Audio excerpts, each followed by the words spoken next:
ملاوٹ کر رہے ہیں تم سمجھو کہ نہیں وہ بھی کتاب کا حصہ ہے، اللہ کی طرف سے آیا ہے پیغام۔ اللہ تعالیٰ فرماتا وما ہوا من الکتاب، حالانکہ وہ تو کتاب سے ہے ہی نہیں۔ یہ ان کی فنکاری ہے، اداکاری ہے، ایکٹنگ ہے۔ جیسے آج کئی خطیب، ابھی ہم اس کی مثالیں دیں گے، کہ یہ شو کر کے کہ یہ حب اہل بیت ہے رضی اللہ تعالیٰ، یہ شو کر کے کہ اس میں رسول پاک صلی اللہ علیہ وسلم کی خوشی ہے، یہ شو کر کے کہ یہ سیدہ طیبہ طاہرہ رضی اللہ تعالیٰ عنہا کی اس میں خوشنودی ہے، لیکن اندر سے منتقل وہ فکر کر رہے ہیں جس سے سیدہ طیبہ رضی اللہ تعالیٰ عنہا حد درجہ ناراض ہیں۔ یعنی بعض ایسی باتیں جس کو سیدہ پاک رضی اللہ تعالیٰ عنہا بالیقین کفر سمجھتی ہیں کہ یہ کیوں بول رہے ہیں، اور ان کے نام کی آڑ میں بولا جا رہا ہے۔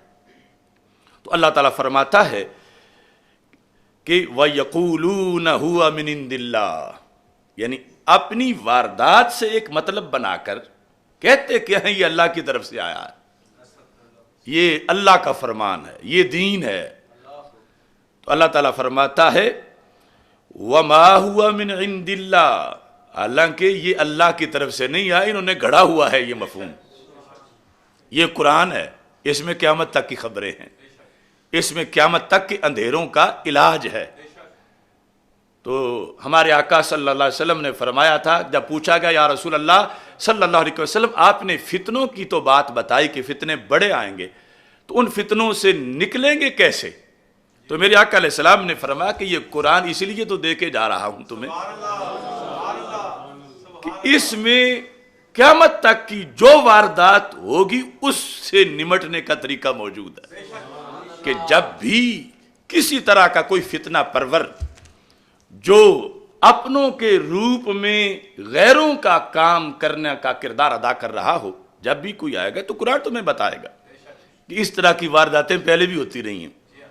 تو خالق کائنات جل جلالہ ارشاد فرماتا وَيَقُولُونَ عَلَى اللَّهِ الْكَذِبِ، یہ اتنے کمینے لوگ ہیں کہ اللہ پر جھوٹ باندھتے ہیں، وَهُمْ يَعْلَمُونَ، حالانکہ وہ جانتے ہیں، جاہل نہیں ہیں، انہیں خبر ہے کہ ہم کیا کر رہے ہیں، انہیں پتہ ہے کہ ہم شراب پہ زمزم کا لیبل لگا رہے ہیں، انہیں پتہ ہے کہ ہم زہر پر شربت کا لیبل لگا رہے ہیں، مگر ان کے پیٹ نے انہیں مجبور کر رکھا ہے، ان کی دکانداری نے انہیں مجبور کر رکھا ہے۔ تو یہ کردار جس کو قرآن نے کنڈیم کیا تھا، اللہ کے فضل سے ہم قرآن والے آج بھی اس کردار کو کنڈیم کر رہے ہیں۔ نعرہ تکبیر، نعرہ رسالت، نعرہ تحقیق، عظمت رسول کے بے خطا بے گناہ سیدہ ظاہرہ، بے گناہ بے خطا سیدہ ظاہرہ۔ اب اس سلسلہ کے اندر تقریباً 35 سے 40 سال کا زمانہ ایسا گزرا ہے پاکستان میں کہ جس میں بہروپیے، کفر، ارتداد اور رفض پر محبت اہل بیت اطہار رضی اللہ تعالی عنہم کی مٹھاس لگا کے لوگوں کو دیتے رہے ہیں، اور دوسری طرف کیونکہ ہمارا تو نعرہ ہے نا لا سعودیہ لا ایران القرآن القرآن، دوسری طرف کچھ لوگ حب صحابہ رضی اللہ تعالی عنہم کی مٹھاس، گمراہی اور کفریہ عقائد پر لگا کر لوگوں کو دیتے رہے۔ بیچ میں ہم اہل سنت و جماعت ہیں کہ جن کے اندر وہ ٹافیاں بانٹی جا رہی تھیں، کروڑوں سلام ہوں ان علماء حق پر کہ جنہوں نے اپنے اپنے عہد میں کربلا وقت میں اذان دی، لوگوں کے ہاتھوں سے زخمی ہوئے، گولیاں کھائیں، تانے برداشت کیے، گالیاں برداشت کیں، مگر انہوں نے کبھی بھی اندھیروں کو اجالا نہیں کہا، اور بتاتے رہے کہ شکاری شکار کرنے آ گئے ہیں، لہٰذا تم اپنا بچاؤ کر لو۔ اب اس سلسلہ کے اندر جن لوگوں نے یہ کردار ادا کیا پاکستان کے اندر، ان میں سے اس جرم کے اندر ایک بڑا نام، جرم میں بڑا نام